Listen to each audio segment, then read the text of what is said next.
It was another quiet night at St. Augustine's Hospital, the kind of night that felt as though time itself had stopped. Nurse Laura Matthews had worked the graveyard shift in the ICU for nearly 5 years, but tonight, there was something about the atmosphere that felt different. The air seemed heavy, as if it were thick with unspoken words and forgotten memories. Laura moved between rooms, adjusting IVs, checking monitors, and reassuring patients when necessary. But then she reached room 301. The patient in room 301, a middle-aged man named Thomas Calloway, had been in a coma for over 4 months. No one could explain what had happened. He'd been a healthy, vibrant man, suddenly struck by a mysterious illness that caused him to slip into a coma with no sign of recovery. Doctors had run every test imaginable, but nothing had shown up. The man's body was alive, but his mind, his soul, seemed to have abandoned him.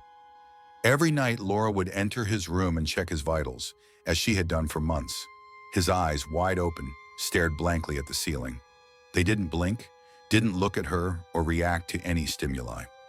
It was as if he was trapped in a silent prison, unable to communicate or move. There was something unsettling about those eyes, though. Something that made the hair on the back of Laura's neck stand up. No matter how many times she checked on him, she couldn't shake the feeling that he was aware of her presence, watching her with those vacant, unblinking eyes. Tonight, however, felt different. The hospital was quieter than usual. Even the usual hum of the fluorescent lights seemed muffled, as if the entire building was holding its breath. Laura entered room 301, checked his vitals, and then adjusted the IV fluids.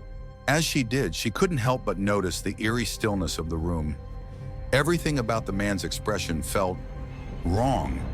She leaned in closer to check his pulse, brushing aside the strands of hair that had fallen across his forehead. And then, in the thick silence, she heard it. A faint whisper, almost inaudible. "Get out!" The words sent a shiver through Laura's spine. She froze, staring at Thomas's face. His eyes remained fixed on the ceiling, unblinking. There was no movement, no sign of life. Yet she was certain she had heard him speak. Her heart raced and a sudden chill swept over her. Did you hear that?" she whispered to herself, her breath catching in her throat. She quickly backed away, her legs trembling, and rushed to the door, her mind racing. She had heard that voice, clear, deliberate, and cold.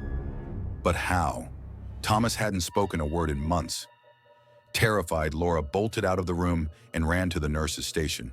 Her hands were shaking as she wrote a note to the doctors, telling them what had just happened. She couldn't shake the feeling that something terrible was about to unfold. Her gut told her that the strange whisper wasn't just a hallucination, it was a warning. The doctors, understandably skeptical, told her to keep an eye on the patient and assured her that they'd be by soon for their rounds. But Laura couldn't shake the feeling of dread that had settled into her chest. She couldn't return to room 301, not after hearing those words. She spent the rest of the night pacing the hallway, glancing toward the door of Thomas's room every few minutes. She felt like she was being watched by something unseen. The air felt oppressive, as if the walls themselves were closing in.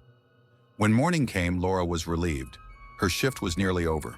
The sun was beginning to rise, casting a pale light through the windows. She made her way to check on Thomas one last time before leaving. As she entered the room, she was met with an unsettling sight. Thomas was still lying in bed, his body unmoving, his eyes wide open and fixed on the ceiling. But now there was something even more disturbing about his gaze, something that suggested a finality, a surrender. The room was unnaturally still. She checked his vitals. There was no heartbeat, no pulse. "Thomas," she whispered, her voice trembling. No response. Numb, Laura stood frozen for a moment, her mind unable to process what she was seeing. She quickly called for the doctors, but it was too late. They confirmed the worst. Thomas had passed away. His eyes remained wide open, just as they had been for months. His body was cold, stiff, and lifeless. But for Laura, the most chilling detail was the fact that his mouth was slightly open, as though he had been trying to speak, perhaps to say something in those final moments. The doctors performed an autopsy, but nothing unusual was discovered. No foul play, no reason for his sudden death. His coma had simply progressed, and his body had shut down. Yet in the back of Laura's mind, she couldn't let go of the whisper, the voice that had warned her to get out.